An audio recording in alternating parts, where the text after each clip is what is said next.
¡Vacila los rumberos! Bienvenidos a esta quinta entrega de El Joe que yo conocí. Esta quizás será una de las más prolongadas o las más largas en este especial. Pero bien vale la pena. El percusionista Efraín Villanueva, integrante de otra dinastía de percusionistas y primo de Charlie Pla, tuvo la oportunidad de vivir historias de vida al lado del gran Joe Arroyo. Entre otras, los años dorados de la verdad en Disco Fuentes y en Sony Music.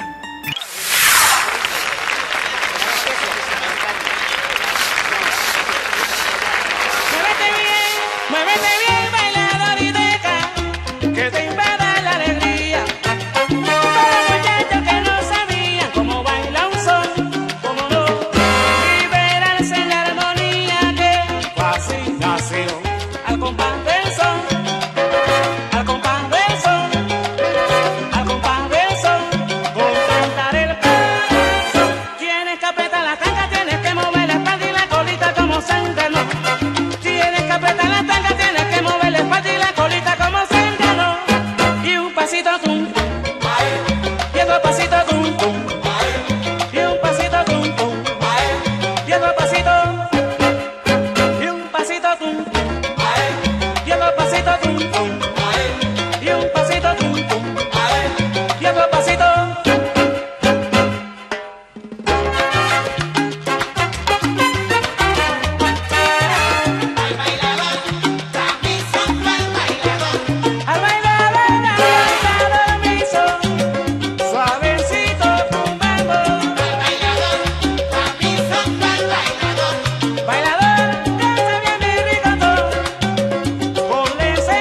Y en esa continuidad Charlie estaba con Joe.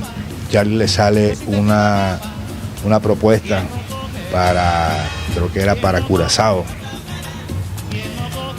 y él se va de la orquesta de Joe. En esa época Álvaro también tenía un poco de dificultades, bastantes dificultades. Ya esa era la tercera o cuarta orquesta que estaba reformada de la orquesta La Realidad, que se llamaba, donde estaba Carlos Castro, estaba Charlie, estaba Juancho Solano, hubo Molinares, pero ya después entra Chelo y entra lo que era Alma Latina. Está Zoila Nieto, que ellos arman una orquesta y ellos empiezan a acompañar a ellos. No me acuerdo cómo, sí creo que era, pero ellos tenían un nombre, no creo, sí creo que era La Realidad. Ellos salen de Alma Latina, arman esa orquesta, y yo estoy en esa época todavía viendo el proyecto de que estamos en el Hotel Skyloft cuando está esa orquesta en desarrollo. Cuando esa orquesta se desarma en el Skyloft, que estos manes se desarma la orquesta de Joe por completo. Se va Charlie Plaza, se va Carlos Castro, se va Juancho. Entonces ya viene el pin, entra el peso. Carlos Castro queda todavía en la conga, el peso entra al bongón. Pero Carlos le sale un compromiso, se va con Checo. Y yo estoy en el dilema ese de que estoy en una orquesta que vestían de gala con uniforme de chaqueta y con una elegancia del carajo. Y se aparece mi compadre Álvaro José Arroyo con Gabriel Aguancha, mi amigo Gabriel. Yo creo que ustedes conocen a Gaby, papá de Yasser Aguancha, pianista. Ellos se presentan a la casa. Ya yo conocí a Álvaro porque había hecho afinidad con él cuando Charlie trabajaba con la orquesta. Yo andaba detrás de Charlie cuando Charlie tenía las presentaciones con Joe locales. Me acuerdo que una vez me fui hasta Cartagena con ellos para una presentación que había allá, una presentación grandísima que hicieron, creo que fue en Chambacú, algo así, una vaina inmensa, una caseta inmensa. Y ya Álvaro me referenciaba, sabía que yo estaba tocando bongo, que estaba con aquella orquesta, que estaba con otra, y que estaba muy metido en el cuento ya, Entonces cuando él llega a la casa ese día con Gaby, mi mamá no gustaba de él, porque él había hecho una mala referencia, porque se le habían desarmado las orquestas que tenía, había caído un estado de que los músicos no le querían caminar, en fin. Pero era Joe, el man todavía, que era le marchaba y tenía, sino que él estaba en ese momento pasando una etapa bastante delicada. Entonces él llega a la casa con esa tranquilidad, porque estaba bien delgado esa época, y llega con Gaby: hola compadre, necesito que se vaya a trabajar conmigo. Y yo digo: no, Álvaro, pero ¿cómo así? Porque ahí todo el mundo le decía compadre. Pero yo: no, mi hermano, no, qué orquesta, nada, que nada. Vamos donde Trapito para que te haga el uniforme enseguida, Efra, porque tenemos un baile la otra semana y tenemos un ensayo pasado mañana aquí en la casa de Checo, porque Checo era corista de la orquesta. Entonces un ensayo donde Checo. Y no, Álvaro, cuando mi mamá se asoma así de que él me está parlando, y entonces sale que en la moto, los tres para allá por donde de Julio, el Gingy, que tenía el negocio en la 48 con 72. Ella: ¿para dónde vas tú? Mira, ven acá y tal. Mami, ¿qué pasó? Ven acá, Dios, mira lo que vas a hacer. Y no, mami, sino que yo necesita que cuidado, mira, que ese tipo, ¿cómo se te ocurre a ti? Vas a esa orquesta donde estás tú allá, que estás más tranquilo ahí, para ella meterte a esa locura. Y no, mami, tranquila, que no te preocupes, yo tranquila. Y yo me fui a tomar las medidas en contra de su voluntad. Ella mareada: vas a ver tú que te vas a estrellar ahí. Yo dije: no, hombre, yo no me voy a estrellar aquí, porque yo veía, aparte de esa dificultad que tenía en ese momento, porque estaba pasando una dificultad tremenda, claro, económica, emocional y de todo. Pero el man nunca dejaba de hacer música, ya me entiendes, él siempre mantenía como un speak de alegría en medio de ese poco de boloró que tenía. De pronto el man, tú lo veías silbando alguna película, una melodía, y estaba metido en el cuento ya. Entonces, el man, yo decía: cuento raro. Yo lo vi en la tarima cuando no estaba en ese estado con la primera orquesta y dije, no, este man es un monstruo, este man es un monstruo, este man es un monstruo, este man es un monstruo. Entonces, bueno, empezamos a ese proceso con él. Estaba el compadre Pin en la orquesta, ya no estaba Chelo, estaba un muchacho, William Roca, pianista, estaba William. Bueno, en esa época yo no tenía músico, lo único fijo que tenía era la base rítmica, el Peso, el Pin y yo, y el bajista que era Guillo López. Y siempre estábamos buscando un pianista hasta que enganchamos a William Roca, que William quedó ya, entonces la base rítmica siempre estaba armada. Y los metales, un metal que siempre estaba fijo, que era Miguel Marcel la trompeta y Tommy Colombo en el trombón. Eran los pitos que estaban Michi Sarmiento, que también Michi le caminaba yo, y Michi se venía de Cartagena con Guachi Meléndez, se venían de Cartagena y ellos le caminaban al mar, le caminaban, ellos veían que el negro tenía una segunda oportunidad. Empezamos a tocar bailes por aquí, me acuerdo, una anécdota que hasta barro, porque resulta que nosotros tocábamos, aquí habían empresarios bacanísimos que hacían las casetas de Simón Bolívar, de Roche Juvenil, Pacheco, y estos manes a pleno sol. Esos manes el Joe los tenía enyesados durante todo el año, por eso el Joe tenía el baile asegurado, carnavales con ellos, porque nosotros íbamos cada ratico a la casa de esos manes, Pacheco, a cualquier hora, Pache, mi hermanito ya sabía que yo empezaba a silbar, Pacheco, Pache, con los pelos aquí, Pache, mi hermano. Pacheco, te traemos la conga para que la guarde allá adentro, lleva esa vaina de aquí. Bueno, entonces ellos tenían siempre bacanísimo con él, entonces nosotros pasamos esa nota con él. Ya cuando empezó el loco a organizarse, él tenía una inestabilidad emocional adulta. Álvaro José tenía una estabilidad, él tenía problemas con Adela, tenía problemas consigo mismo porque la sociedad lo estaba marginando, porque él estaba en un deterioro físico que para cualquiera era, no, ese hermano está matando la droga. Y él tenía un problema que era una tiroides que lo estaba jodiendo, la tiroides retrovertida, que era la que lo mantenía en ese aspecto físico. Más sin embargo, él así, no, ese man cantaba, yo me acuerdo en las fiestas del mar con Álvaro José Arroyo, ese man vuelto nada, man. Así, yo me acuerdo que estos manes, él terminaba una canción, tenían que ponerle un abanico atrás y darle agua, sentarlo.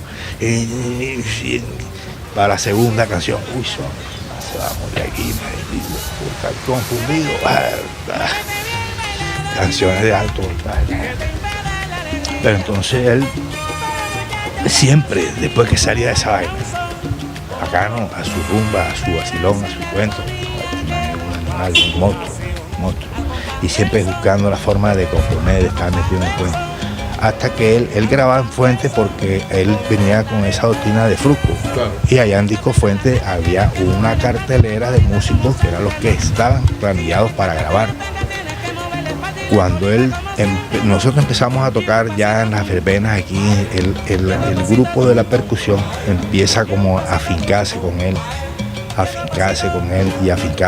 en todos sus caprichos musicales dentro de la tarima.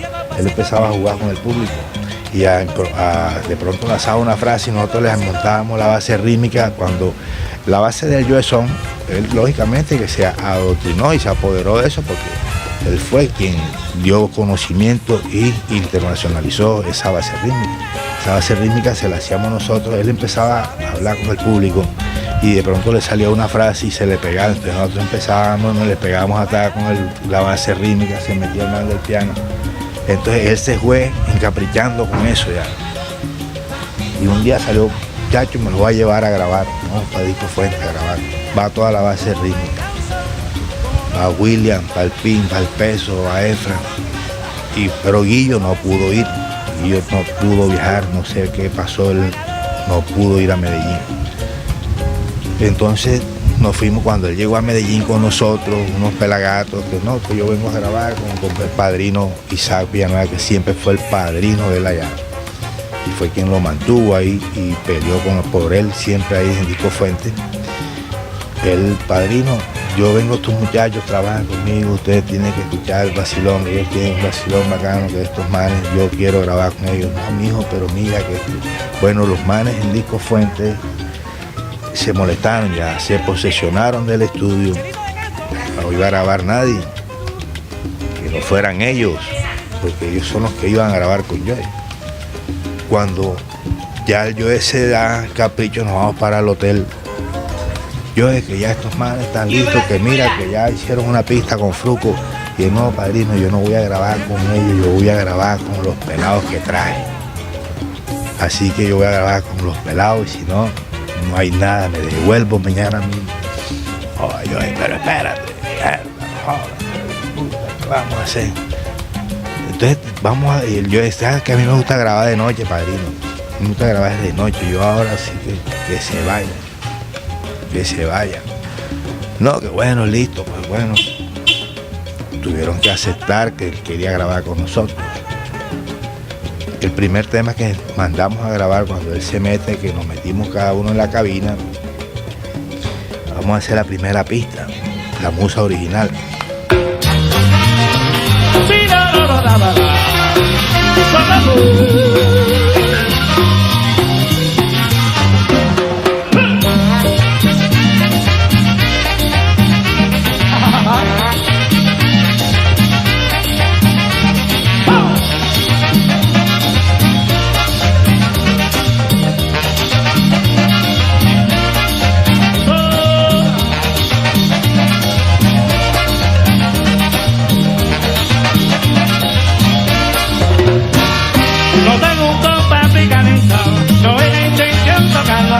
Dicen que yo soy negro de razón, ¿qué culpa tiene papá? No sé, no hay corazón tanto aquí, que mi tumba no toca gozar, mi música no tiene tabú, se cambia tristeza por gozo. Vine duro y a mi ser, cambia la rutina así. Vine duro y a mi ser, cambia la rutina así.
La base rítmica y empezamos con esa base rítmica. Entonces ya las personas que están grabando, el grabador y los que están ahí sienten que ya es un cuento totalmente diferente a lo que él quería, porque cuando él estuvo con Fruco, él hizo música que quería salir de ese contexto, él quería hacer esta música caribeña desde mucho antes.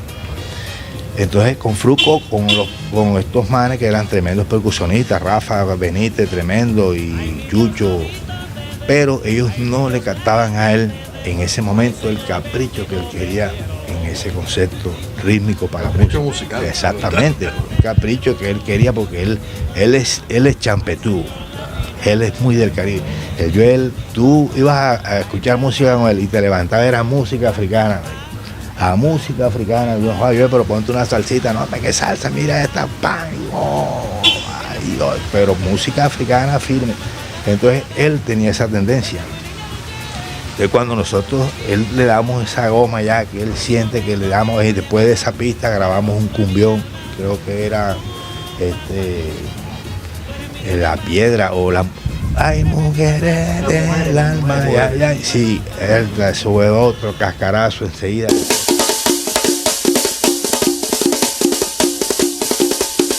Con cuidado, mujeres.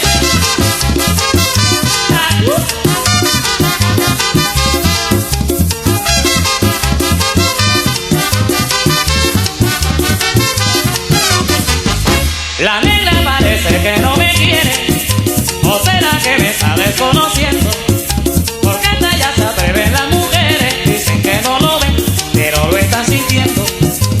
Ay, mujeres de mi alma, ay, ay, ay, no me hagas sufrir más, ay, ay, ay, porque pierdo la calma y me mando a matar. ¡Oh! ¡Me marca la pollera!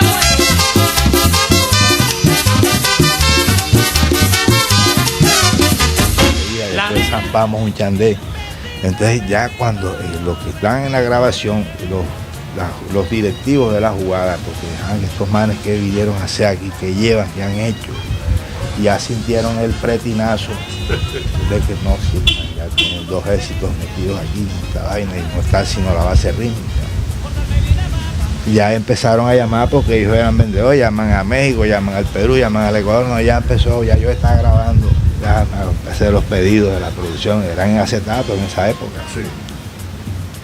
Se grababa en bloque porque en esa época era imposible grabar, lo único que podían grabar individualmente eran los metales, y eso algunas veces, porque era con la cinta y ahí el que se equivocaba tenía que empezar de nuevo porque era un camello.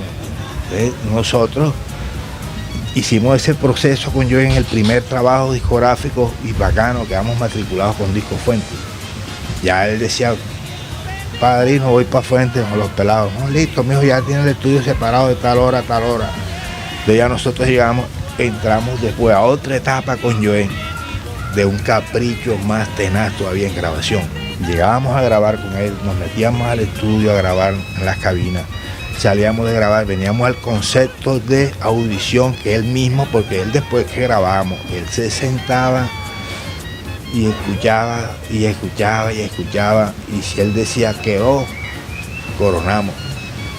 Y las primeras grabaciones con la música original y eso quedó, él de una escuchó la primera, quedó y la otra quedó. Ya después, cuando empezamos a hacer salsa, y empezamos a meter otro género, sobre todo con la salsa pasaba esto. Grabábamos la pista, él se iba, grabábamos 2, 3 pistas ese día, se iba para el hotel porque nosotros grabamos de 6 de la tarde a 5 de la mañana, todas las noches. Y entonces a veces demorábamos en una pista, haciendo una pista todas las noches, porque él terminábamos la pista, no me gusta, vamos a hacer otra, esa no me gusta. Entonces hacíamos la otra y mejor vamos a repetir la primera. No, esa no me gusta porque la primera me gustaba más, pero bueno, bien. Entonces, vamos para esa otra vez. Vamos a repetirla, no, vamos a hacer la segunda y así hasta que él mismo quedaba enganchado, no. Déjame que yo me voy para el hotel con la ¿Por qué tantos cambios? ¿Por qué, por ejemplo, cuando tú compones una canción, tuvimos oportunidad en el programa anterior de verte sentado en la mesa, ¿por qué en ese momento una vez no te metes en la cabeza, no, esta base, aquí van a ir unas trompetas, aquí va a ir todo? ¿Por qué cambias tanto? No, porque en realidad yo no puedo pensar en mí, o sea, no puedo pensar en el mecanismo de la música. La música es una matemática. Yo no puedo estar, los cuatro tiempos tengo que llenarlo con tantas notas, tantas negras y cortinas. Yo pienso en el bailador, en el público. Yo pienso en la gente. Entonces, yo hago un tema ahora y ya está la pista hecha y después yo en el hotel o en mi casa comienzo a bailarlo solo. Ya me entiendes, yo me hago que soy el público y me hago el tipo que está bailando suelto, el que va a bailar apretado, el que está enamorado. Entonces, tengo que buscarle el cuento, el son a cada uno y que ese número pues le llegue a todo el mundo. Ese fue mi concepto musical, pues yo hago música bailable. Un cassette, grababan las cosas en un cassette para el hotel, a darle máquina. A empezar a acomodar a más. Ya al último decían, no, vamos a borrar esa y vamos a hacerla de nuevo. Bueno, Álvaro, vamos a hacerla de nuevo. Así es, vamos a hacerla de nuevo. Es que él tenía un cuento y él me decía a mí esta vaina, yo, Alex, él me decía, Efra, cuando estés grabando, y muchas veces pasó porque yo hice el experimento, porque cuando nosotros metíamos, él le gustaba apagar todas esas luces del estudio, esa man era un murciélago. Entonces, en una de esas charlas rumberas que teníamos, me dice, Efra, cuando este tema íbamos a grabar, y creo que eran las cajas y los cajones. No, la noche, íbamos a grabar la noche, dice el Vergado. Estaba el Joezón en pleno Sí, apogeo. entonces me dice el Vergado, cierra los ojos cuando estés grabando la pista y escucha a la gente en el Coliseo Cubierto cantando la vaina así. Loco en su viaje, porque Trasládese. ese man, él era garo, él era un telepático, pero con una visión del carajo. Entonces, en ese momento, yo, en mi película, me puse a, no jodas, si yo sentí el pretinazo, y cuando estoy tocando en el festival de orquesta, digo, puta, qué brujo, que este man que tiene algún cuento raro, ¿no? Entonces, cada vez que íbamos a grabar, yo ponía en práctica la jugada. Entonces, ¿qué pasa? Porque el loco tenía esto, llegábamos al estudio, y entonces trago de vino. Un elemento que nunca falta en el estudio donde graba Joey Arroyo es el vino, el único licor que le gusta al cantante. Es un aliciente, en vez de estar tomando agua toda la noche, vamos otra vez a ir a la misma parte, vamos a la misma parte con el agüita. Entonces mejora el vino, pues lo pone uno como más eufórico. Y uno le da también ánimo a los músicos, porque un músico está 5 o 6 horas en una silla dándole al pito y repitiendo. Eso pues lo va aburriendo. Entonces, uno tiene, y el tipo que lo está dirigiendo también va a estar con la cara aburrido. Entonces pues no va a salir el mismo sabor. Alguien tiene que darle ánimo, pila que estás bien, ahora sí va a salir. Ya me entiendes, esas son mis estrategias. El vacile, el otro, cuando ya él veía que todo el mundo estaba en un estado de emoción elegante, era cuando decía, bueno muchachos, cuando instrumentos, vamos para las cabinas, porque estaba todo el mundo sabroso, emocionado y alegre. ¿Ya? Entonces, cuando él sentía que en esa línea había, joda, a Cami le falta algo, ¿qué le pasa? Joda, no me gustó, vamos a hacerla de nuevo. Fue increíble porque Alex, él conceptuaba el arreglo en su mente. De hecho, hubieron arreglistas que cuando él estaba transmitiendo ese concepto que él quería, no lo hicieron, esas canciones no pasó nada, no surgió nada con ellas. De hecho, pues, bacanas y todo, el concepto musical, todo, arreglo y todo, pero no fue hecho al gusto que él sentía. Cuando las canciones se hacían a ese gusto que él sentía, porque él, cuando veníamos viajando en los buses, sobre todo, él empezaba a cantar y nosotros, la base rítmica, le empezábamos a hacer un acompañamiento sobre los muebles del búho con lo que lleváramos en la mano. Entonces, como una vaina típica afro, entonces él se metía en esa película y decía, no, esto así lo vamos a grabar. Entonces ya él se llevaba ese día para la casa. Pasaban los días, cuando estábamos por los Estados Unidos, en otra parte, que él, acá escucha esta vaina, tal. Oye, esa vaina está última, eso es lo que vamos a grabar ahora. Vamos a grabar ese tema, lo mismo con el PIN. El PIN se reunía mucho con él en esa actividad. Él llamaba mucho al PIN, compadre, venga, porque para que me ayude a cuadrar con la clave del cuento, porque el cuento de la música cuadrada y descuadrada, sobre todo con la salsa, que es un argumento que hay, que es la clave tiene que ir cuadrada desde que comienza hasta que termina. Bueno, hay excepciones, canciones que no solamente pueden llevar toda esa metodología así. Entonces, cuando se usa esa meta rítmica ampliadamente mecánica, porque es como cuando tú amarras el mecanismo a algo que lo tienes que llevar en ese sometimiento, pues se rompían las reglas, él rompía esas reglas, salía de ese cuento. Entonces, cuando él estaba arreglando los temas que quería grabar, llamaba al PIN para que el compadre lo ayudara en ese sentido, lo nutriera en el concepto ese de caer siempre en esa línea melódica con la clave ordinaria. Pero cuando él llegaba al estudio, que ya le empezaba a hacer la vaina, él se le olvidaba eso y él metiera su cuento y saliendo, metiendo otra cosa, metiera otro cuento y yo, pero no, así es que yo quiero que quede así, pero eso está descuadrado con la clave. No me importa, el grupo Nietzsche también se descuadró con la clave, la Fania se descuadró con la clave, estos manes se han descuadrado con la clave. ¿Eso qué tiene que ver? El orden de los factores no altera el producto. Yo pienso es en el bailador, el que está bailando apretado, el que baila suelto, el que está tirando pases solo, el que está brincando en la silla. Yo pienso en eso, yo no estoy pensando en el man que toca la clave, ni en el que está viviendo allá, que el compadre lleva 4 cuartos, no estoy en eso. Entonces, eso que él tenía, se ha transmitido al público, él tenía ese don. La gente bailaba la música de él. Ese son la gente, yo no sé, él se inventó un pase con esa vaina y lo inmortalizó esa vaina, y de hecho él nos decía, porque hasta yo me puse a bailar también, que yo hacía un bailecito ahí cuando tocábamos el viezón, que él me decía, Efra, pila y tal, y me ponía a bailar con él esa verga, yo un pase y todo extraño ahí, y yo, pero bacano, y a la gente le gustaba esa vaina. De hecho, a los coristas que tenía les tocó aprendérselo también, Sí. Ese era otro cuento que teníamos en la orquesta. Ellos no tenían coreografía, pero ese par de estandarte, porque ese par de murales era un par de murales. Imagínate, compadre Johnny, una enciclopedia de esencia, de sabor, de conocimiento, imagínate, de amistad. La llave más llave que había en esa agrupación era Johnny. Yo era, mejor dicho, que lo cuidaba, lo andaba, peleaba con todo el mundo por el mal. Eran compadres, yo le decía a los demás, imagínate, esos manes siguen creciendo desde que estaban pelados. No, porque el compadre Johnny, siempre nosotros terminábamos de tocar y no éramos esos músicos ordenados, pues siempre salíamos, era de rumba, para otro lado. Entonces, no pila que vamos a tocar, que ya se va el budo, que aparecíamos era con la cara brillante, y en el budo dormimos. Imagínate, y el compadre yo con el maíz para cantar, sabes que él necesitaba dormir, necesitaba reposarse. Llegó el día del concierto, eso fue un batazo. Me acuerdo que ese día llegó este señor que canta Yamule Mao, llegó a visitarnos allá al evento.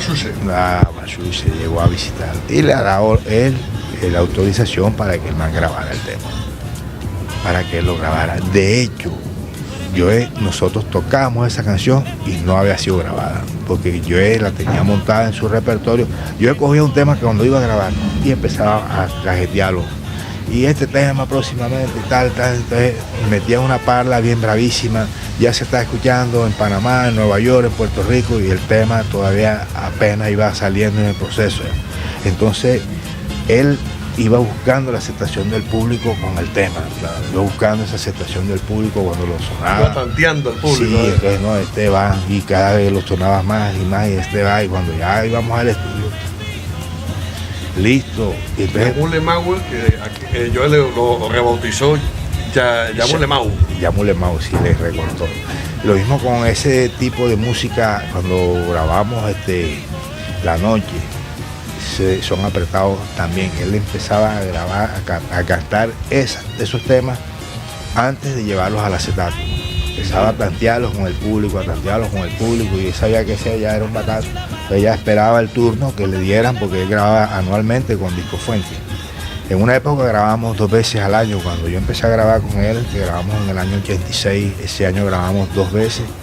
Grabamos donde está, primero hicimos un sencillo donde salieron las mujeres y 2 temas más folclóricos. Después salió la musa original, que es donde el tema que se pega casi todo, se le pega. Viene La Rebelión, viene Mari, Bam Bam. Yo creo que Bam Bam fue el único tema que no tuvo ese aquí. Sí, Aquí, pero afuera sí. en el Perú, nosotros en el Perú, claro, imagínate, en el Perú, en el Ecuador, nosotros ese tema lo tenía allá, esa era insignia.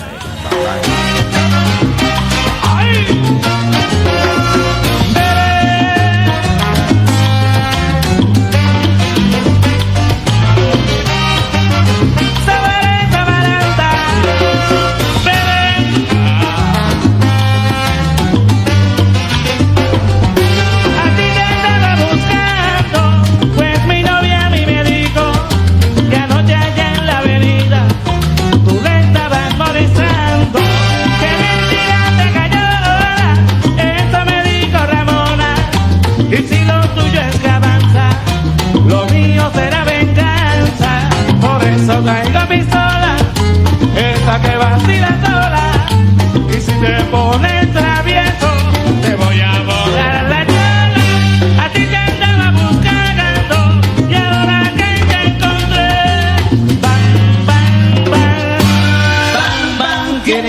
bam, bam. ¿Cómo? Bam, bam, quiere bim, bam, bam.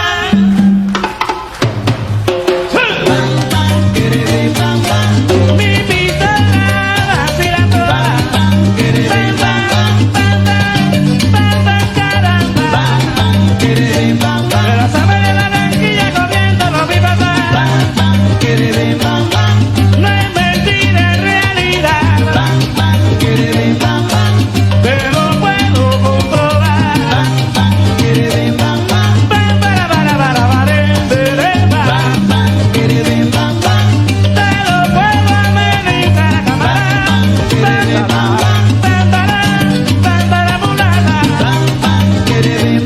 Lo de delante va ganando, lo de atrás se quedará. Esa tipa la cañona va.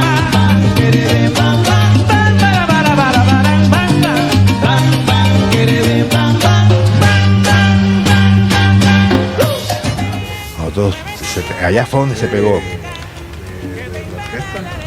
Ese era de Yo de Cuba, pero también lo grabó más que canta Cumbele, que nosotros acompañamos. El nuevo swing, claro.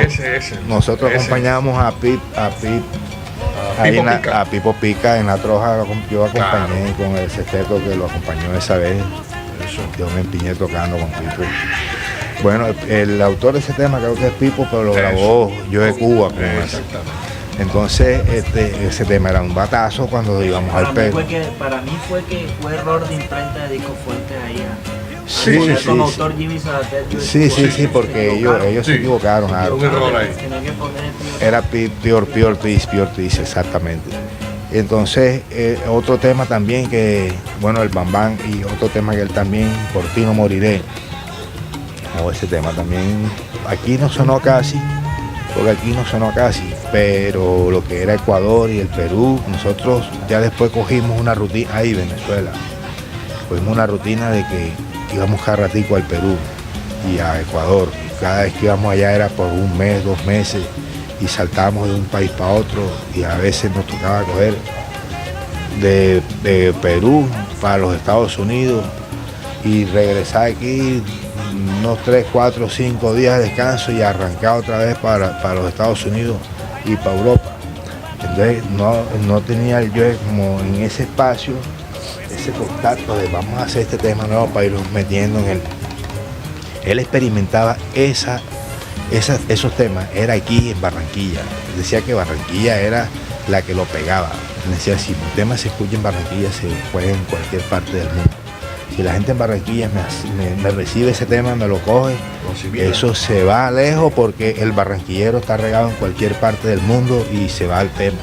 El loco era una inteligencia del carajo, él tenía un cuento especial, ese man era él era un vacilón. Yo una vez me enteré, no sé si qué había de cierto, pero sí me enteré porque de pronto, paz descanse, la mamá de él, ese man nació en medio del océano.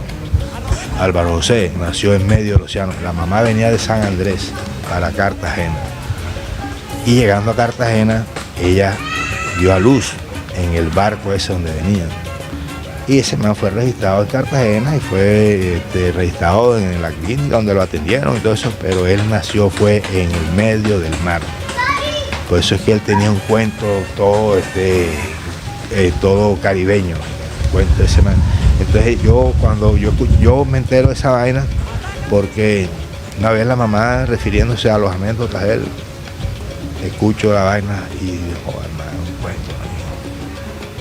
Ahí es donde pronto, sí, ahora sí se explica el por qué él es así. Tenía una velocidad que los músicos, instrumentistas de viento, él hacía unas frases con la boca que los manes que iban a tocar esa vaina decían, con la afinación que era, la métrica, los colores, la entonación, el sonido del instrumento. Él te hacía el sonido del trombón con la boca y sonaba a trombón. Hacía un sonido de las figuras y sonaba a trompeta, un play. Tócalo un momentico tú.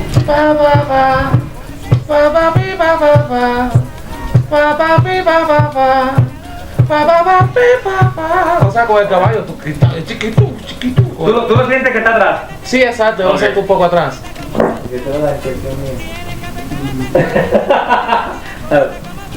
Dale.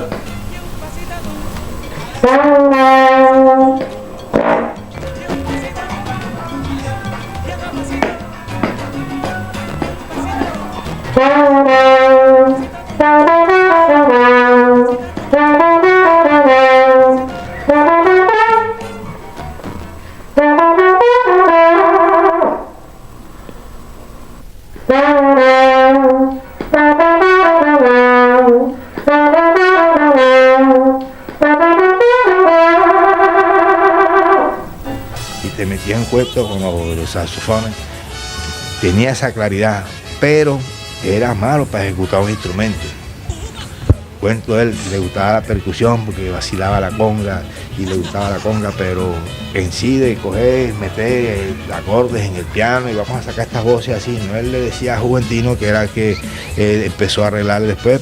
El que primero le empezó a arreglar era Michi Sarmiento. Sí. Me acuerdo que Michi Sarmiento en esa rumba, cuando estaba haciendo los arreglos, Michi no arreglaba con el piano, sino con la flauta dulce. Un bárbaro también. Ese señor es un tremendo músico, pero tremendo músico, vale, Michi Sarmiento, es una insignia colombiana. Yo le daba al man los bocetos y él arrancaba con la flauta dulce. Y yo le hacía la otra frase para la trompeta y además la cosa le sacaba las notas.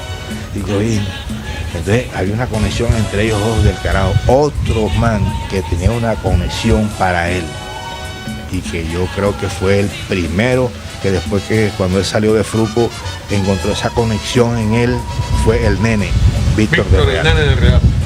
El Nene es quien lo pega él cuando él sale de la banda de Fruco. El Nene le hace los arreglos de La Vida Va, La Rumbera y hace todo ese tipo, y con el Conde también, pero la mayoría de los arreglos eran del Nene. El Nene encuentra con él esa conectividad en la relatividad de la música. Ellos se conectaban, él le decía, Nene, título, y el Nene se echaba a reír porque viendo la versatilidad del hermano, Álvaro, y bacano, Álvaro. Y otra vez el Nene se reía, este man. Y entonces sacaba la vaina ya. Entonces había esa conectividad con él. Cuando él le dictaba algo a algún arreglista, que el arreglista decía yo, pero lo que pasa es que hay un si bemol, ese si bemol, no sé si es si bemol o es si es ral. Yo quiero que la figura sea esa. Como él la pintaba. Sí, entonces aquella persona era muy estudiosa, muy académica, pero le faltaba la hora de vuelo callejera esa. El man quiere que le suene esa vaina así, este man le zampaba la nota que él quería que le sonara así y se la puso, que era un sol, un la, un si, no, pero él se la colocó, que él cuando la escuchó, se le gustó esa. Pero ya cuando él le metían esa mecánica de que no, que entonces él se retrataba más, sin embargo, daba que el arreglista hiciera también lo que quisiera hacer, porque el arreglista tenía que hacer también su trabajo. Pero esos temas no pasaban nada. No trascendían. No trascendían, no pasaba nada, no pasaba nada. Cuando él nos dirigía, que todo era totalmente, él decía, pum, pum, pam, viste que, pum, pum, pim, y empezaba a bailar con su viaje, y entonces, ya entonces tú veías que él, detrás de ese concepto rítmico que venía en su cuerpo, venía una letra que venía con esa película. Entonces, ya los que estábamos ahí teníamos que ir buscando la forma, él te daba la señal y ya tú sentías lo que él quería que hiciera. La campana, y entonces el compadre Pin se le metía con el plato, el charle. Se metía y se sentía que el man iba en una ola, navegando y caminando en la ola. Entonces empezaba a cantar y a hacer la frase, y ahí se metía, entonces este man cuadro, joda. Lástima que él no escriba música, lástima que él no sepa escribir lo que hace. Ahí, por eso era que se decía que él arreglaba sobre la marcha. Sobre la marcha, exactamente. De una, sí, y enseguida él le venía la frase a la cabeza y no sabía qué acorde era. A veces llegaban sin ni partitura y sin nada, sino en el estudio armaban la canción. Él no tenía... Para mí, ellos a veces me critican o se ríen de que yo les canto un tema en la guía, cuando estamos haciendo el tema. ¿Qué es la guía? La guía es, por ejemplo, El Bailador, un tema que vamos a sacar en este LP. Yo les entro, bueno muchachos, ¿qué es lo que está pasando? Que eso se está poniendo duro, muévete bien. Y ahí en esa parte ellos creen que solamente va la voz. Cuando ya viene a sonar, entonces yo les salgo, Juga, escribe de aquí, muévete bien, muévete, para. Entonces ya les voy inventando sobre la voz, les voy inventando otras cosas. Entonces ellos quedan locos porque ya ellos tienen un score hecho. Sí, entonces ya ellos tienen todo escrito y yo se los tengo que mandar a borrar de nuevo porque a veces no me acuerdo la primera idea o la cambio porque me parece inferior a la otra que me salió. Entonces nunca hay una cosa estable en mis grabaciones, por eso es que a veces duro mucho grabando, porque me gusta estar perfeccionándola, o no perfeccionarla, sino también ponerlas a mi gusto. No tenía, a veces nunca, la mayoría de las veces nunca tenía score ni tenía nada, él llegaba era sin nada, la botella de vino y muchachos, listo, tómense el traguito y pila que no vaya a quemar la alfombra. Entonces ya se iba por allá a visitar a los que están, entonces ya cuando venía para ver una cara brillante de cada uno, ya vamos a hacer la pista esta y tal. ¿Te acuerdas de la canción esa que estábamos ensayando, que cantábamos en el buque, tal, que pito? Sí, ya pagó, vamos a hacerla aquí. Entonces hacíamos aquí la ronda con los instrumentos, con él ahí, y hacíamos el ensamble. Ya ese mismo él sentía el meque, sentíamos para cada quien para su puesto. Cabina. Así, vamos. Maestro, ¿cómo fue la anécdota con el tema Niño Dios, con Juventino? A propósito. Bueno, ese tema ya se había terminado la producción. De hecho, ya yo, hasta inclusive me había venido de Medellín ya, para Barranquilla. Se habían quedado porque siempre se quedaba Juve, se quedaba el Pin y se quedaba Chelo, que terminaba de hacer sus pianos. Y faltaba una canción, faltaba un tema para el acetato. Sí, entonces él tenía ese tema, porque ese tema, el original, es haitiano, creo que es haitiano o jamaiquino, algo así. Entonces ya él tenía el tema, porque Álvaro tenía ese cuento, y él escuchaba mucha música.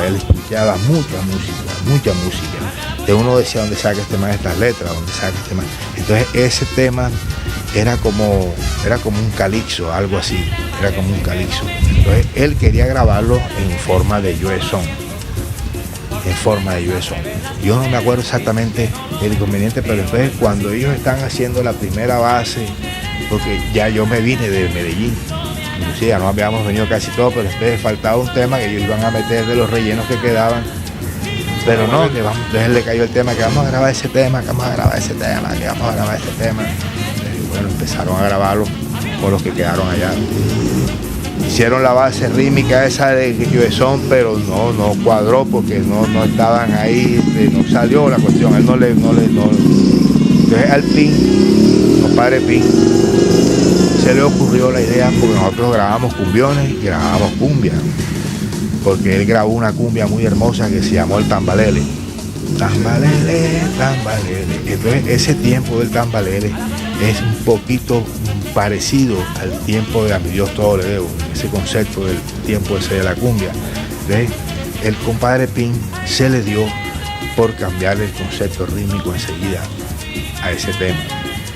Entonces cuando ya se decidió que iba a hacer la cumbia así, entonces hubo, una controversia con Juve, porque ya él había hecho un boceto para las voces del tema, para el arreglo, y entonces yo no quería eso, él quería era que se le hiciera todo como lo quería él, que era que fuera así, pero al fin se pusieron de acuerdo. Creo que Carlos Piña fue el que grabó los clarinetes, porque estaba Carlos en el estudio también ese día. A mí me pasó un cacharro con ellos allá, porque ellos en esa cuestión a veces borraban, cuando estaban limpiando, borraban vainas.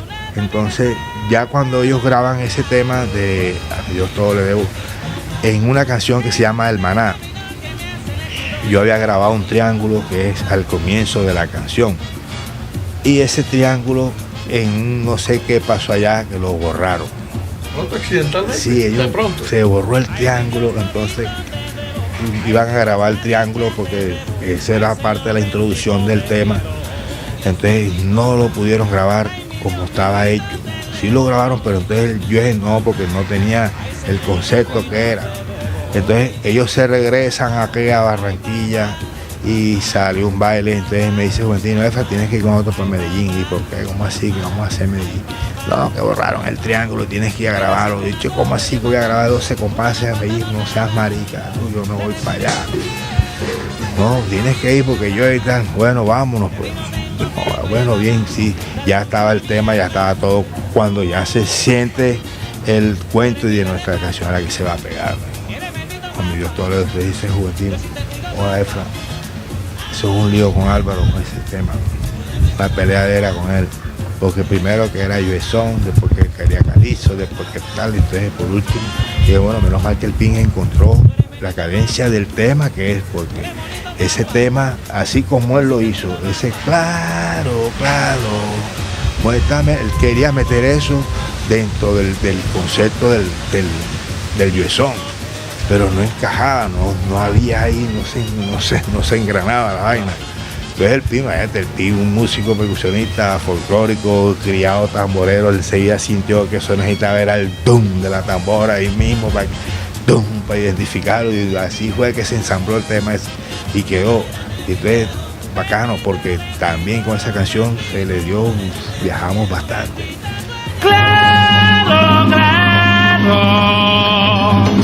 muéstrame el camino claro,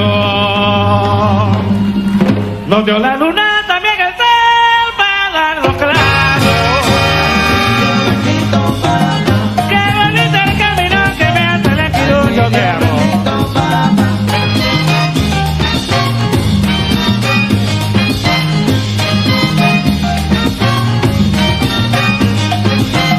Ay, señor Tonito, te debo. Ay, señor, la dicha te debo. Ay, señor, bendito te quiero. Ay, mi Dios bendito, papá. Ay, señor, mi grito te elevo. Ay, mi Dios bendito, papá. Ay, señor, la vida te debo. Ay, mi Dios bendito, papá. Ay, papá, Papá, ay, papá, papá, ay, papá, papá, ay, papá. papá. Yo que nací con una pompa, oye, papá, nunca me ha faltado nada.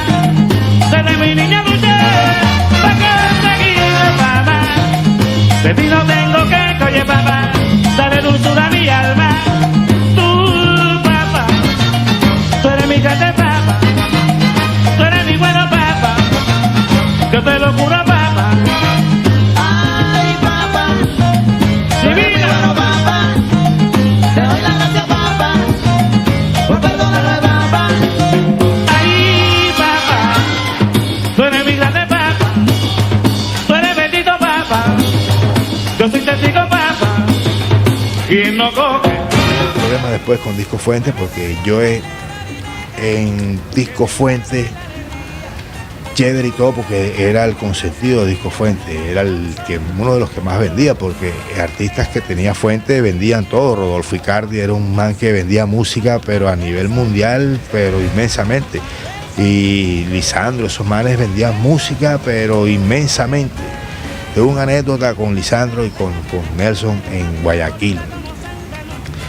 A nosotros cuando íbamos al Ecuador y al Perú nos colocaban escoltas, porque en esa época esos países estaban un poquito, nos colocaban escoltas. Y cada vez que íbamos a tocar teníamos que tener seguridad, y esas vainas eran impresionantes, el público impresionante, pero impresionante. Llegamos a un colegio en Durán que íbamos a tocar, y ese colegio todo el mundo corrió para el bus y yo y todo el mundo para allá, hasta que hicieron el cordón y pudimos salir del bus y bajamos, bajó yo y estaba todo el mundo. En eso llega el bus de Lisandro Mesa, y todo el mundo ha arrancado para allá, para el bus de Lisandro Mesa, pero todo el mundo, y han dejado el Joe solo como con 3, 4, 5, 10 personas. Y yo, ¡ay, qué güey que llegó ahí! Y, no, que llegó, se va Lisandro con su chaqueta y su vaina. Imagínate que Lisandro es el rey de esa, pues, de esa ciudad, en México, ese man. Entonces cuando no, que es Lisandro Mesa, no, da con razón, si ese man por aquí es el rey, el dueño de todas estas plazas. Joder, me dejaron solo, dice el Joe, me dejaron solo. Oh, pero nada, nos subimos a la tarima, eso era una locura. Eso era una locura. Nosotros, gracias a Dios, nos iba bien por allá. ¿Qué año fue eso? Eso fue en el año 88, 89. Joe Arroyo entiendo que llega hasta una etapa con Disco Fuente. Bueno, ¿qué sucede allí? Ahí vamos cuando ya a Joe se le acaba el contrato con Disco Fuente. Sony Music le ofrece una oferta muy buena y para grabar en Miami, para hacer la producción en los Estados Unidos y vincular músicos de la nómina del cartel de la fama en la salsa, como Fajardo y otras personas más que fueron llamadas a esa producción. Pero Disco Fuente no quería dejar ir a Joe, no lo quería dejar ir porque yo en ese momento estaba vendiendo, pero bastante. Las producciones que se hicieron, en donde viene mi vieja Barranquilla Me Quedo, después otra que salió que fue donde se hizo, las últimas que hicieron con Disco Fuente, todas se vendieron al tope, todas se vendieron al tope y era éxito donde llegamos, en los Estados Unidos, en los estados donde íbamos, Miami, eso era una locura, Nueva York, Los Ángeles, en Houston, esa discoteca, eso era una locura, porque yo estaba, Disco Fuente lo tenía metido a él, una promoción buenísima, pero Sony Music le había hecho una oferta por unos ceros, una cifra más adulta, con un nivel de promoción más grande. Ya Sony ya prácticamente venía apoderándose del mercado discográfico de la mayoría de los artistas. Entonces Joe se firma con Sony Music, el contrato con la Sony, y nos vamos para los Estados Unidos de gira. En esa gira empezamos a hacer la producción de Toque de Clase. Hay una división porque no íbamos a grabar unos, porque Sony tenía, al igual que Disco Fuente, tenía músicos allá que tenían en la nómina de... Exactamente. Entonces la producción se hizo en un estudio en donde Gloria Estefan hizo una de sus primeras producciones, en Miami Sound, estudio de Carlitos Granado, Miami. Entonces nos fuimos a ver, la verdad es que fuimos a ver quiénes eran, cómo se iba a hacer esa producción. Nos fuimos, yo no iba a grabar, sin embargo yo me dijo, no, Efra, tú tienes que ir, pues tú vas a grabar. ¿Y quién te dijo que tú no vas a grabar? Tú vas a grabar la percusión, toda va a grabar conmigo. Lo que vamos a invitar son unos metales, que Luis Aquino era el que hacía las trompetas y venían otros trombonistas y otros músicos que estaban allá en los Estados Unidos, que eran de allá, y estaban invitados por Disco Fuente a la producción. En ese entonces yo me voy para el estudio con ellos, llegó Sammy Timbalón, Sammy Pagán, que también fue invitado en esa producción. Empezamos a hablar, se hace la primera pista del tema de Mama. Ese fue el primer tema que se arrancó. Supuestamente Sammy iba a grabar la conga porque había las producciones de salsa, las iba a grabar Sammy, y las producciones colombianas, las cumbias y eso lo íbamos a grabar nosotros. Bueno, pasó que no se pudo hacer la pista esa porque este man no entendió la vaina, entonces nosotros hicimos un bosquejo, Peso y yo hicimos un bosquejo sobre el tema, que fue el primer tema que se hizo en esa producción. Al día siguiente ya estaba el bosquejo hecho de cómo se iba a elaborar todo, entonces ya se hizo el ensamble. Ya en ese entonces, ya en los Estados Unidos no se grababa como en Disco Fuente, que se grababa en bloque. Ya en los Estados Unidos había la tecnología más avanzada, entonces ya se grababa por sección. Primero se grababa la conga, después se grababa el bongo, después se grababa el piano, después se grababa... En fin, se iban haciendo el ensamble por unidades. Y sin embargo, ya no estábamos en la pasta, estábamos hablando del CD, fue cuando salió la época del CD.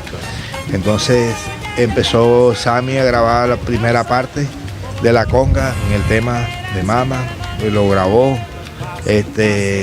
Se grabó, hicimos 2 pistas, grabó, pero cuando él iba a grabar el bongo, yo llevé un bongo que me había hecho en Nueva York el Cali Rivera, el man de la JCR, que en paz descanse, mi gran amigo, tremendo percusionista, tocaba con Yo Motoro el 3, él tocaba el güiro, Yomo Toro, era el sexteto de Yomo Toro, el Cali. Entonces cuando Sammy, yo le voy a dar el bongo, Sammy graba con ese bongo que me lo hizo Cali, para que lo pruebes. Entonces él me dice, métele la mano, y yo toco el bongo a mi manera. Entonces él coge el bongo y lo prueba, y me lo vuelve a dar, y me dice, tócalo otra vez. Y yo empiezo a tocar, y me dice, no, va a grabar tú el bongo. Y le dice a Joe, este man que graba el bongo, él graba el bongo, entonces él se queda ahí conmigo. Y yo, Sammy, pero quédate aquí porque si no vas a tener que... Él me dice, no, cuando yo empiezo a grabar el bongo, él me dice, me recuerda la escuela de Sammy. Yo soy de la escuela de Manolito González. Tocaba las manos, le metían las manos el bongo. Hay bongoceros que tocan con los dedos, que utilizan los dedos para tocar. La escuela mía era de Manolito González, que es la escuela de Charlie. Y me dice, no, graba el bongo tú, no es que tú le metes la mano al bongocero, que le mete la mano al bongo, ese es el bongocero, yo soy el timbalero, me dice él, yo soy el timbalero.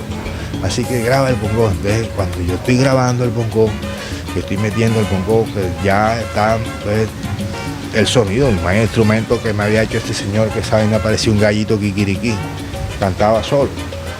Cuando está sonando, entonces el que está grabando me dice, no, imagínate, tremendo, Sammy, vente para acá, ¿qué vas a hacer ahí? No, quítate de ahí. Le dice, déjame que yo me lo quiero gozar aquí. Coño, vaya, me gusta la técnica esa. ¿Y dónde aprendiste eso? No, el primo mío, Charlie Plaque, y la música de Richie Ray, que yo siempre he sido admirador de Manolito González y de Babi Serrano, bongocero del Gran Combo en esa época. Ese es el bongocero, la mano del bongocero es esa, tú vas a hacer, coño, qué bien. Entonces grabamos los dos temas esos de bongo y nos fuimos de rumba para el hotel con Sam. Entonces él decía, mira, brother, ustedes los colombianos tienen un concepto de yo estoy tocando esa conga, la salsa esa, pero no me amarro. Entonces, ¿qué pasó? Que el Peso, padre Peso, que era el conguero, tuvo que hacer la conga que había grabado Sammy en ese tema de Mama. Tuvo que grabar el Peso porque faltaba algo. Yo había grabado el bongo, Sammy había grabado la conga, estaba la esencia boricua esa y estaba la esencia colombiana, pero el tema era netamente colombiano. Netamente. Mama es una cumbia. Exactamente.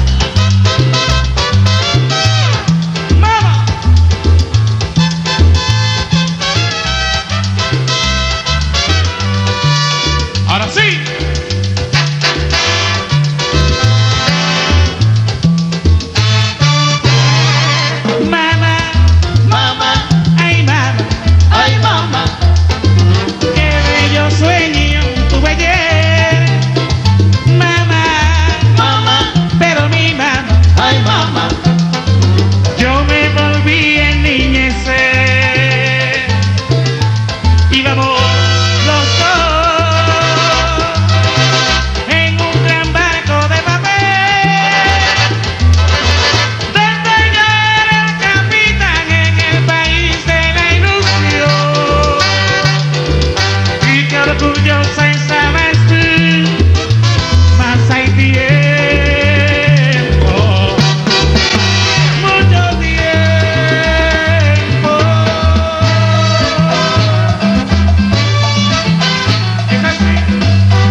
Netamente adornada con unos compases de salsa en su interior, pero netamente, entonces cuando venía ese amarre ahí, él tocó, imagínate, Sammy Pagán, un percusionista, para descanse, también falleció. Tremendo, entonces, con concepto y todo, pero el color de lo que quería que yo sintiera no pasó. Entonces él fue consciente y dijo eso, no, yo no, graba tú eso, men, porque cuando él vio el peso grabando la conga esa y con el concepto ese, no, men, ¿para qué me trajiste a mí aquí? Si estos manes están, todo lo de ellos. Entonces, pero no era invitado de la casa disquera. Claro. Él alcanzó a grabar unas congas y hizo unas vainas ahí. Entonces, porque compartió la grabación con nosotros. Pero hubo una selectividad ahí porque al compadre Johnny y a Víctor no los iban a meter en los coros. Entonces hubo como, hey, yo ven acá, ¿cómo así? Que estos manes, entonces yo digo, no, ¿cómo así? Que ellos no van, si los coros en vivo son ellos. Los coros en vivo son ellos. A mí no me sirve poner otros manes a hacer coro ahí, que no me vayan a poner las voces con los colores que estos manes. Yo quiero que la gente oiga estos dos manes cuando hablen, cuando canten el coro. Si van son ellos. Entonces, joda, yo está bien. Yo en ese año trabajo con él todo el resto del 91. Después me retiro de la orquesta. Entonces me quedé con él, le dije, hablé con él, Álvaro, yo no puedo quedarme aquí, porque yo tengo que hacer un break, me saturé, ya no estamos grabando de la misma manera, y las producciones, me acuerdo que se hizo una producción aquí en un estudio que tenía Beto Villa en la 53 con 61, esa producción se vino de cabeza todita, no pegó pero nada. Entonces yo, ¿cómo se llama la producción? Fuego para la candela, o creo que se llama Fuego. Fuego. Sí. Entonces creo que se pegó un chandé, creo que uno que se pegó algo así, creo que se pegó un folclórico, fue lo que se pegó de ese tema, de esa producción. Entonces yo dije, no, hombre, ya yo no, te voy a recomendar a mi hermano Teddy. Entonces Teddy todavía estaba con Raíces, Teddy estaba tocando con Raíces. Entonces entró otro muchacho, entró Fabián Picón a la orquesta. Fabián tampoco se adaptó, se salió. Después entró otro muchacho, apellido Pedronel Ospina. Pedrito también estuvo un rato ahí y también se salió. Entonces yo no encontraba a personas. Estuvo Medardo Mercado también, que fue otro que afinó, que duró. Medardo fue de los que más duró después que yo me salí. Medardo duró como 4 o 5 años. Pero Medardo falleció. Pasó un problema, el man tuvo una vaina cardíaca. Entonces cuando entra mi hermano Teddy a la orquesta de Joe. Y algo muy curioso que nosotros tenemos, porque hay un tema que graba José Mangual, que se llama Tres Bongoceros. Graba el papá y se lo dedica al papá y a su hermano Luis. Entonces, yo siempre tuve ese concepto y una vez hablé con Adelaide Stevenson eso de que la historia del bongo en la orquesta de Joe, 3 miembros de una misma familia que fuimos bongoceros de la orquesta. Charlie grabó, porque Charlie alcanzó a grabar con Joe también varias canciones, varios LP. Yo también alcancé a grabar con Joe varios LP. Teddy sí no alcanzó a grabar con él, pero duró trabajando con él hasta los últimos días. Y yo la verdad que cuando el hombre se puso mal porque él venía con problemas de salud. Él no se cuidó, por un lado.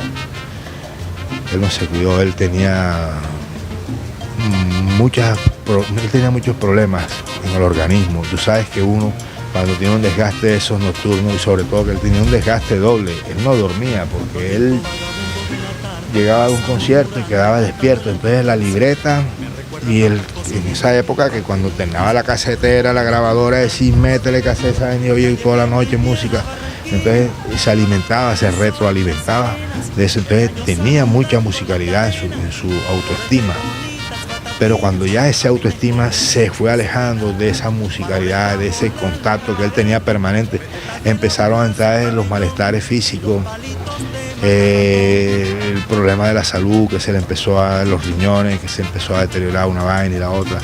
Sin embargo, el man guerrió y estuvo hasta última hora en su doctrina y estuvo haciéndolo de una manera súper. Él para mí, como una vez lo dije también, el Joe es la persona aquella que representa los colores de la bandera. Una anécdota que nosotros tenemos en el Madison Square Garden con Ralph Mercado, que en el Festival Internacional de la Salsa, nosotros llegamos tarde a ese evento. ¿Por qué? Porque salimos un poco tarde del hotel. En ese programa hay una planilla. El Madison es una tarima que tiene dos formaciones. La tarima que está tocando y la tarima que se está organizando en la parte de atrás. Entonces, cuando nosotros llegamos, ya el turno de nosotros había pasado. Porque llegamos tarde, porque Joe se retrasó y llegamos tarde. Ralph Mercado, una organización de esa que es cumplimiento, pero a ti te dan un folleto en donde está la programación con las orquestas que se van a presentar a la entrada del Madison. Y la gente, el 70% eran colombianos, imagínate.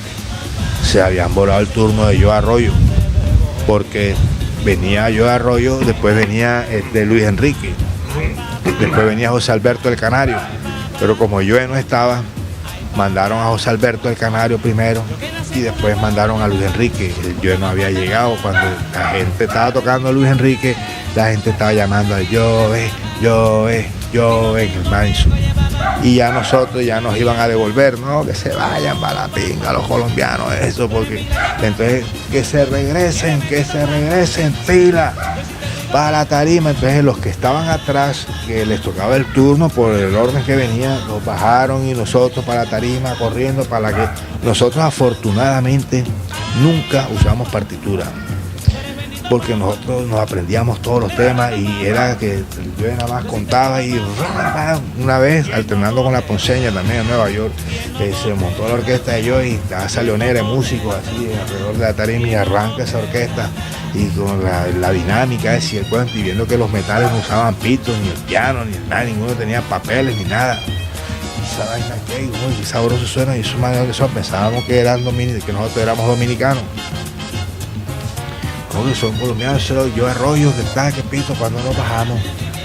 Ustedes no leen música, dicen los pitos. Sí, nosotros leemos música. Coño, pero ustedes son unos bárbaros. Se sabe que esa vaina al pie de la letra, pero entonces esa ventaja cuando en el Madison llegó el turno ese que no, que afinen, que tal, y ya nosotros era listos. Cuando esa vaina dio la vuelta, sí, ya nosotros arrancamos con Bam Bam, que estaba pegado en Nueva York. Arrancamos con Bam Bam. Después La Rebelión, en Barranquilla Me Quedo, y faltaba un tema, pero el Joe, esa vaina es una locura, porque cuando salió con el primer tema, que los colombianos lo vieron, esa vaina se quería caer, y cuando arrancamos con el otro tema, entonces Ralph Mercado está en la tarima y ya se va a bajar, porque ya vio que el man coronó el público y que, bueno, se salvó. Cuando él se va a bajar, vamos a tocar el cuarto tema, el Joe arranca con A Mi Dios todo le debo.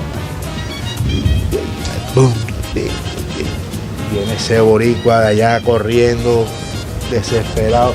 Coño, ¿cómo se le ocurre? Ese tipo toca una cumbia, hace un festival de salsa, loco. ¿Cómo así? Cuando él llega a la tarima, que se da cuenta que le están tirando las banderas a Joe, y le están tirando todo ese poco, y todo el mundo, joda, qué locura. El man no le tocó otra, sino con una de las banderas que estaban ahí y arroparse con ella y pegarse al lado del Joe. Y decía, tú sabes, él tenía la voz ronca. Se acabó, hermano, la gente, esa es una locura, güey.